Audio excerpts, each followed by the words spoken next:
Après 40 ans d'absence, le Centre culturel de l'Université de Sherbrooke a décidé de ramener le concept Son et brioche, un concept familial et culturel. Allez, venez avec moi, on s'en va découvrir ça. Ouais, on dirait que c'est juste un tuyau replié sur lui-même.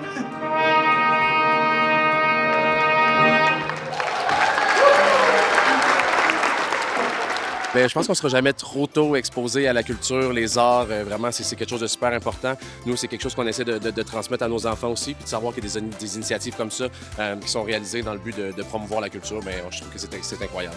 Bien, ce qui est le fun, c'est que c'est vraiment un bel espace où les enfants peuvent regarder un spectacle. Nous, on n'a pas à se sentir mal, qui parlent un peu, qui bougent un peu. Les enfants peuvent être des enfants, se lever, revenir. Il y avait plusieurs belles zones, comme mon petit garçon qui pouvait aller quand il était tanné d'écouter, puis ma grande a pu continuer à écouter. Donc, ça nous permettait d'être vraiment à l'aise avec nos enfants. C'est très important parce que c'est accueillant pour les enfants, pour ma femme, pour tout le monde ici. Le spectacle, c'est incroyable.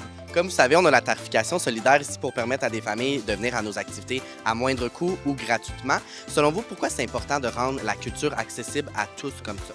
La musique, les sons, ça n'a pas de frontières, donc tout le monde peut en bénéficier. Donc, avec une tarification, comme vous parlez, ça nous permet vraiment d'offrir à tous les Sherbrookois et même en dehors de Sherbrooke l'accès à la culture. Mais honnêtement, chapeau à l'organisation du centre culturel, c'était très, très bien. On voyait des enfants qui étaient partout, qui avaient du plaisir, qui couraient un peu partout aussi. Puis je pense que c'est ça, c'est un événement qui était très familial. Mes enfants, personnellement, ils ont adoré. Puis je trouve qu'en tant que parents aussi, on n'a pas tout le temps l'opportunité d'aller voir des spectacles avec les enfants. Fait que là, de pouvoir le faire dans un environnement où les jeunes peuvent courir, puis c'est plus facile de faire la gestion comme ça, c'est vraiment super.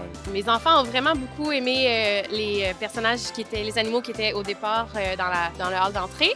Sinon, mes enfants ont beaucoup aimé la présentation des instruments de musique. Là, quand Fred présentait toutes les sortes de trompettes, ils ont vraiment beaucoup aimé ça. Oui, c'est vraiment bon ici. C'est incroyable ça. Nous, c'est une première, puis on est agréablement surpris de ce que c'est l'accueil, le petit buffet, l'animation avant, pendant.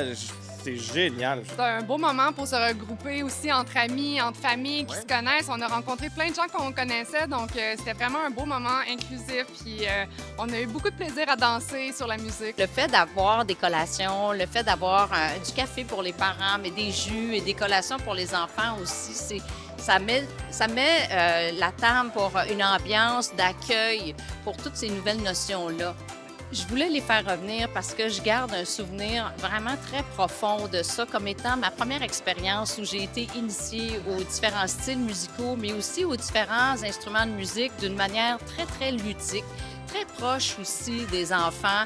Alors, je trouvais que c'était important d'utiliser le 60e anniversaire pour le faire revivre. Puis toi, Jeanne, quel a été ton moment préféré du spectacle?